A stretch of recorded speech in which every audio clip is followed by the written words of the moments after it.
Assalamualaikum warahmatullahi wabarakatuh. Bagaimana kabarnya anak-anak semuanya?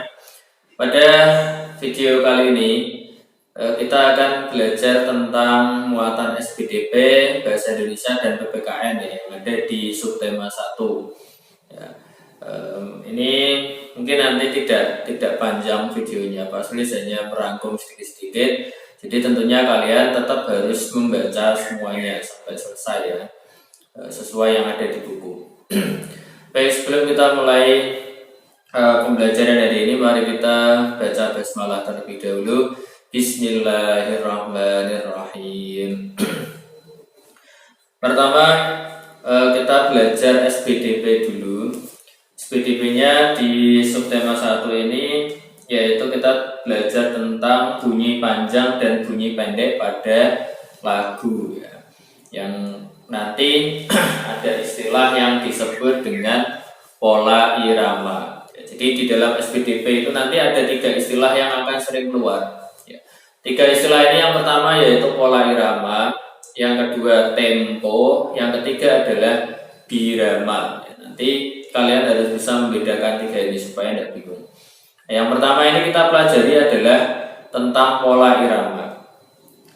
Bunyi panjang dan bunyi pendek pada lagu itu disebut dengan pola irama. Nanti sambil dilihat LKS-nya, kalau ketemu pengertian digarisbawahi supaya kalian belajarnya mudah besok, tidak harus membaca semuanya lagi. Caranya begitu.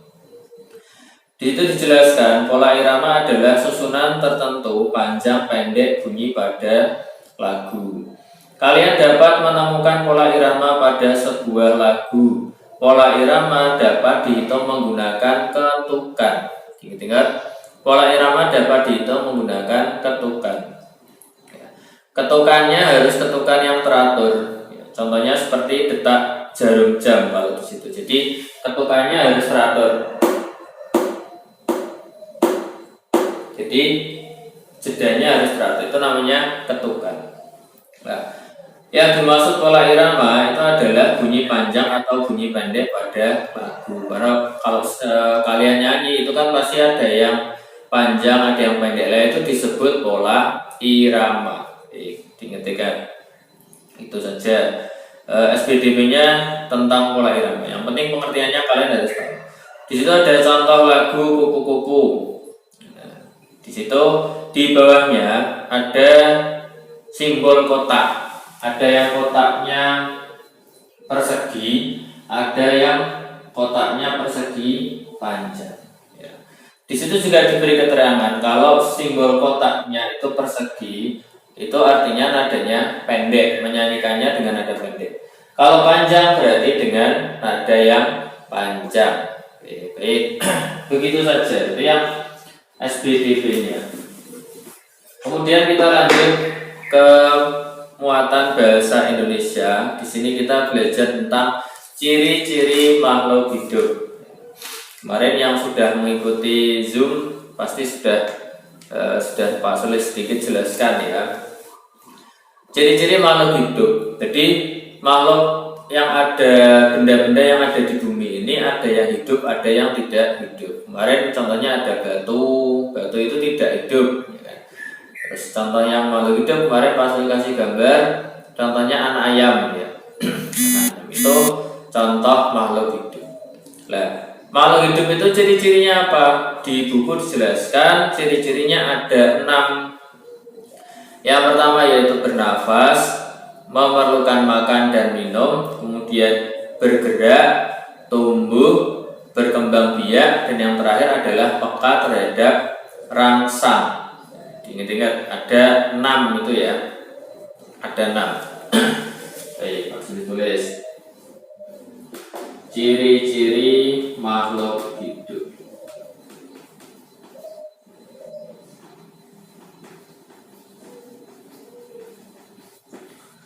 Yang pertama yaitu bernafas.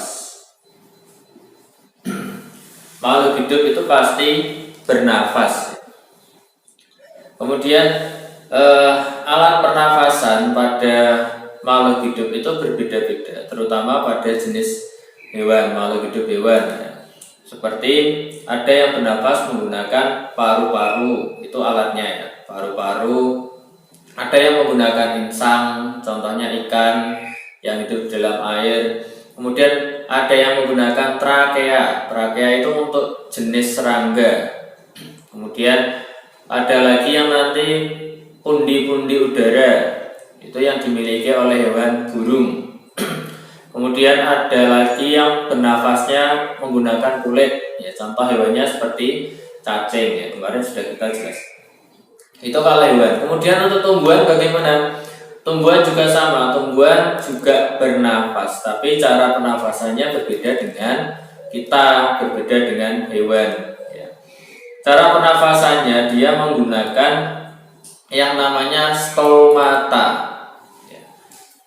Pernapasan pada tumbuhan itu namanya stomata. Yang ini terletak di daun. Kalau di batang namanya lenticel. Namanya lenticel. Di daun itu ada seperti lubang kecil-kecil. Itu digunakan tumbuhan untuk bernafas. Tapi kalau kita lihat dengan mata ya nggak akan kelihatan. Tuh. Jadi tumbuhan juga bernafas. Kemudian ciri-ciri makhluk hidup yang kedua yaitu memerlukan makan dan minum. Makan dan minum. Ya, baik, ini jelas kita makhluk hidup. Kalau kita nggak makan, nggak minum, ya kita nggak akan bisa hidup. Memerlukan makan dan hidup. Hewan juga sama. Kemudian tumbuhan bagaimana? Apakah tumbuhan juga makan? Jawabannya iya. Tapi sekali lagi cara makannya tumbuhan berbeda dengan cara makan kita dan juga hewan, itu berbeda. Tumbuhan bisa membuat makanan sendiri ya, dengan yang namanya proses fotosintesis.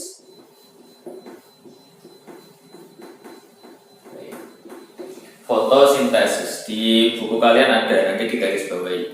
Fotosintesis itu adalah kegiatan tumbuhan dalam membuat makanannya sendiri. Ya. Kemudian ciri yang ketiga yaitu bergerak. Bergerak. Ciri-ciri makhluk hidup itu pasti bergerak. Kita bergerak, hewan juga bergerak, ya kan? Kemudian tumbuhan bagaimana? Tumbuhan juga bergerak, tapi sekali lagi bergeraknya berbeda dengan cara bergerak kita, berbeda dengan cara bergerak hewan. Kalau di gambar itu dijelaskan, di buku itu dijelaskan.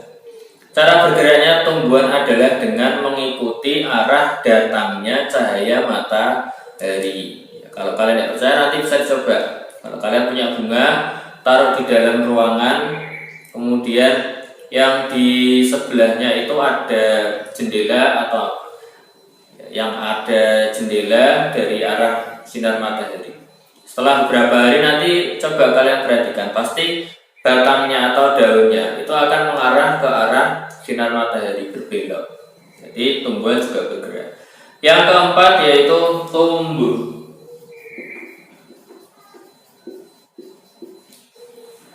Tumbuh adalah proses bertambahnya ukuran dan berat badan tumbuh ya. Kalian dari kecil, kemudian kelas 1, 2, 3, 4 naik, sekarang sudah semakin besar di kelas 3 itu namanya tumbuh. Ya. Tumbuhan juga sama, hewan juga mengalami pertumbuhan. Yang kelima berkembang biak.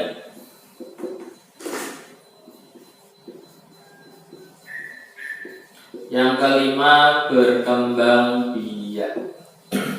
Berkembang biak itu artinya adalah di situ ada tujuannya adalah untuk menghasilkan keturunan. Jadi berkembang biak itu menghasilkan keturunan. Contoh kalau ayam berkembang biaknya dengan cara bertelur. Ini cara berkembang biak juga berbeda-beda. Kalau manusia kita melahirkan, terus ada cara yang bertelur seperti ayam, bebek, dan lain sebagainya. Ada juga hewan yang dengan dua cara. Jadi dia bertelur dan juga melahirkan. Ya, itu terjadi di beberapa jenis ular, ya, tapi tidak semua ular. Itu ada yang ularnya itu bertelur, dalam tubuhnya itu dia bertelur, tapi telurnya itu menetas di dalam tubuh sehingga keluarnya sudah berupa anak. Kemudian yang keenam yaitu peka terhadap rangsang. Peka terhadap rangsang. Peka terhadap rangsang itu artinya apa? Artinya tubuh kita itu bisa merasakan rangsangan dari luar. Itu kalau namanya makhluk hidup pasti seperti itu ya. Contoh kalian siang hari yang terik panas, kalian keluar rumah, kalian berada di bawah sinar matahari, kalian pasti merasakan panas dari sinar matahari. Itu artinya tubuh kita itu peka terhadap rangsang. Ya. Kemudian tangan kalian misalkan dipegang oleh orang lain, kalian bisa merasakan, itu artinya kalian peka terhadap rangsang. Ya. Hewan juga sama, hewan kalian dekati, kadang kalian pegang, kalian apakan lari, ya artinya peka terhadap rangsang. Kemudian tumbuhan juga sama, beberapa jenis tumbuhan, contohnya di situ ada tumbuhan putri malu. Ya, putri malu itu daunnya megar kayak gini misalkan. Kalau kalian sentuh pakai tangan atau pakai alat, pakai kayu atau dia akan menutup. Itu artinya dia peka terhadap rangsang. Jadi kalian beri rangsangan, itu dia peka karena merespon. Baik, itu yang tentang ciri-ciri makhluk hidup. Kemudian Pak Sulis akan langsung beralih di yang bagian PPKN. PPKN ini ada di halaman 9. Makna sila pertama Pancasila. Sila pertama Pancasila bunyinya adalah ketuhanan yang Maha Esa. Simbolnya yaitu gambar bintang. Ya. Di situ dijelaskan contoh dari kegiatan yang mengamalkan sila pertama adalah bersyukur. Bersyukur merupakan contoh pengamalan sila pertama Pancasila. Sila pertama Pancasila itu hubungannya dengan Tuhan, ketuhanan. Contohnya misalkan kalian melaksanakan sholat, mengaji, beribadah, ya. Kemudian itu tadi contohnya bersyukur, itu termasuk pengamalan Pancasila sila ke-1. Karena nanti akan kita pelajari kalau sila kedua itu contoh pengamalannya apa, sila ketiga apa, 4 apa, 5 apa, seperti itu. Ini yang di sila pertama dulu saja. Ya. Contohnya di halaman berikutnya itu ada contoh sikap mensyukuri keragaman makhluk hidup. Ya, contohnya kalau kalian punya hewan peliharaan di rumah, ya harus dirawat, harus merawat, memberi makan, itu bentuk mensyukuri kita. Kalian nanam pohon, nanam bunga, ya kan? Kalian setiap hari bisa melihat keindahannya, maka wujud cara bersyukur kita ya dengan merawat, menyiram, memberi pupuk, ya. Jangan dibiarkan saja. Kemudian ada lagi menghargai kemampuan teman dengan memberikan semangat, itu juga rasa syukur juga. Ya, baik, itu saja video pembelajaran dari Pak Sulis hari ini. Untuk yang muatan matematika nanti akan Pak Sulis buatkan sendiri ya, biar tidak tercampur dengan pelajaran yang lain. Gitu.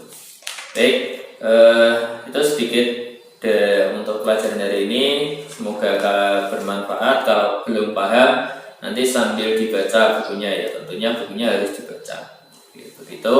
Sekian dari Pak Sulis. Assalamualaikum warahmatullahi wabarakatuh.